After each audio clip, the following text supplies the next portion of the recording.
السلام عليكم ورحمة الله وبركاته. بسم الله والحمد لله والصلاة والسلام على خير رسول الله سيدنا محمد وعلى آله وصحبه ومن والاه. بنرحب بحضراتكم معانا النهارده في حلقة جديدة من برنامج اوعى تكون منهم، وصفة جديدة من صفات المنافقين اللي ربنا عز وجل حذرنا منهم. تعال نشوف صفة النهارده. وما تأتيهم من آية من آيات ربهم إلا كانوا عنها معرضين فقد كذبوا بالحق لما جاءهم فسوف يأتيهم أنباء ما كانوا به يستهزئون. بيكلمنا عن نوع من الناس، النوع ده للأسف ربنا سبحانه وتعالى من لطفه بيهم بيبعت لهم رسالة واثنين وثلاثة واربعة وخمسة عشان ينبهه ويقول له انت غلط.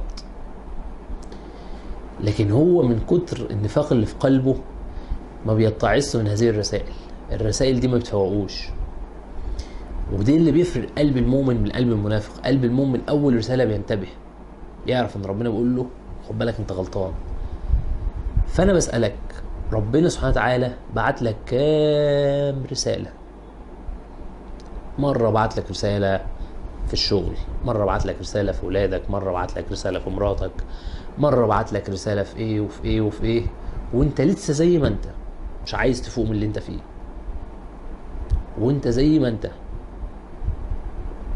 مش عايز تتوب من اللي بتعمله، مش عايز تبطل بقى. يا اخي مستني ايه؟ عصيت ربنا مرة واثنين وثلاثة وعشرة وعشرين وربنا بيمهلك وعمال يبعت لك رسائل يقول لك ده غلط، يقول لك ده عاقبته النار، وانت من جواك عارف ان الرسائل دي بسبب اللي انا بعمله. انا عارف، انا مش هكدب عن نفسي، انا عارف ان الذنب ده بيسبب لي العقوبة دي، وجربت قبل كده كتير. كل ما بعمل الذنب ده بلاقي العقوبة وراه. طيب انت منتظر ايه تاني؟ ان الله عز وجل بيمهلك. خد بالك ربنا بيديك فرصة مرة واثنين وثلاثة واربعة، لكن هتيجي في لحظة خلاص خلصت. انت كل في مرة ربنا بعت لك رسالة ترجع تعصى تاني وتقول هبقى اتوب بعدين. طب ما هيجي مرة هتيجي تاخد نفس مش هتطلعه، خلاص انفاسك في الدنيا خلصت، حياتك انتهت. هتيجي ساعتها تبقى نفسك تقول يا رب رجعني ساعة واحدة بس، ساعة بس استغفر ربنا اتوب. يا رب رجعني ساعة اتوب عن كل اللي بعمله. يا رب انا عارف ان انا مقصر في حق والدتي، يا رب رجعني ابرها. يا رب انا عارف ان انا بشرب سجاير، يا رب رجعني وانا اتوب عنها. هتلاقي حتى اللي حواليك يقول لك خلاص طب احنا مسامحينك بس قوم، انت مش عارف تقوم. هتلاقي والدتك اللي انت مزعلها قاعده تبكي تقول لك طب قوم يا ابني والله انا مسامحاك بس خلاص انا فعلا مش قادر، الموضوع ما عادش بايدي، ما عادش في فرصه اتوب منها. هتوب ايه؟ ما انا مت خلاص. فهل انت مستني لما توصل المرحله دي؟ يعني مستني ايه؟ مستني لحد ما حياتك تخلص وبعدين ترجع تقول يا ليتني اتخذت مع الرسول خليلا؟ خلاص هتقول ايه ساعتها؟ فليه مش عايز تتوب دلوقتي؟ ليه مش عايز تغتنم فرصة عظيمة ان ربنا عز وجل لسه بيمهلك لحد النهاردة ولسه عمرك فيه وقت تتوب وتستغفر وتؤوب الى الله عز وجل؟ صدقني والله يوم القيامة هتبكي بدل الدموع دم على كل رسالة جات لك وانت ما اهتمتش. رسالة جات لك من الله عز وجل بتقول لك خد بالك وانت طنشتها. رسالة جات لك بتقول لك احذر وانت ما فرقش معاك. الرسائل دي والله هي كرم من الله عز وجل.